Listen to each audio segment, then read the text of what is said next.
Είναι απαραίτητο. Αυτή η ιστορία δεν μπορούσε να τραβήξει άλλο. Λοιπόν, τελειώνει εδώ. Τι είναι αυτό?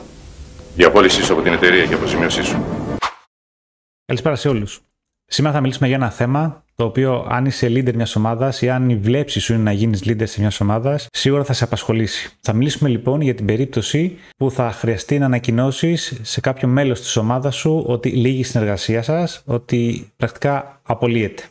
Πάμε να δούμε πώς μπορείτε να το κάνετε αυτό έτσι ώστε να είναι όσο το δυνατόν πιο ανώδυνο για τον άνθρωπο που θα ακούσει τα νέα, αλλά και πώς και εσείς μπορείτε να προετοιμαστείτε για μια τέτοια περίπτωση. Καταρχάς, η ανακοίνωση τέτοιων νέων δεν είναι ευχάριστο ούτε για εσάς, ούτε για αυτόν που πρόκειται να τα ακούσει. Οπότε λοιπόν, πριν ξεκινήσετε οποιαδήποτε κουβέντα, πρέπει εσείς ο ίδιος να προετοιμαστείτε και ψυχολογικά για μια τέτοια κουβέντα, γιατί θα έχετε να αντιμετωπίσετε διάφορα συναισθήματα εκείνη τη στιγμή, ίσως θυμού, απογοήτευσης, έντασης, οπότε καλό είναι να έχετε προετοιμαστεί.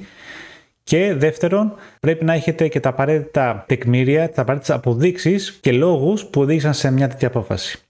Ξεκινώντας λοιπόν την κουβέντα, πρώτα απ' όλα πρέπει να εστιάσετε στα θετικά αυτού του ανθρώπου. Δηλαδή, όσο καιρό ήταν στην εταιρεία, τι προσέφερε, ποια ήταν τα δυνατά του σημεία, ποια ήταν η συνεισφορά του στους συναδέλφους του. Όλα αυτά θα βοηθήσουν λιγάκι τον άνθρωπο να μετριάσει λίγο τα συναισθήματά του και να μην εκραγεί στο άκουσμα των νέων.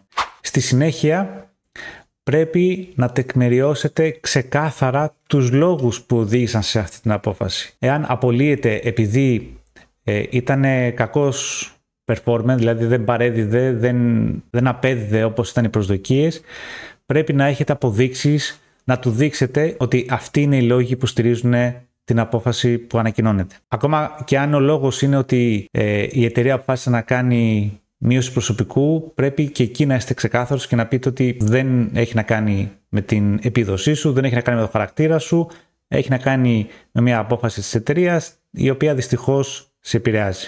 Σε εκείνη τη φάση, όταν δηλαδή έχετε ανακοινώσει την απόφαση της απόλυσης και έχετε τεκμηριώσει και τους λόγους, εκεί θα πρέπει λίγο να αφήσετε χρόνο να συνειδητοποιήσει ο συνάδελφος τα νέα που μόλις άκουσε. Μην ξεχνάτε ότι μιλάμε για νέα τα οποία θα επηρεάσουν τη ζωή του, θα επηρεάσουν την καθημερινότητά του.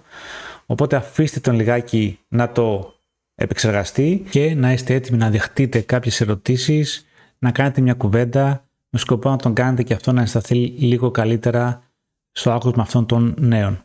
Είναι πολύ σημαντικό να τον κάνετε να καταλάβει ότι όλα αυτά που νιώθει, όλα αυτά που είπε στην κουβέντα σας είναι απόλυτα σεβαστά και κατανοητά. Μιλάμε για ανθρώπινα συναισθήματα, οπότε πρέπει να είστε σε θέση να τα συμμερίζεστε και να τα αντιμετωπίζετε. Επίσης, δώστε του να καταλάβει ότι παρόλο που τα πράγματα ήρθαν έτσι, εσείς θα είστε δίπλα του για να τον στηρίξετε στα επόμενά του βήματα. Μην ξεχνάτε, η δουλειά ενός σωστού leader δεν αρχίζει και τελειώνει μόνο μέσα στην ομάδα του. Ένας σωστός leader φροντίζει τους ανθρώπους του, είτε είναι στην ομάδα του, είτε είναι έξω από αυτήν. Σε ευχαριστώ πολύ. Τα λέμε στο επόμενο βίντεο.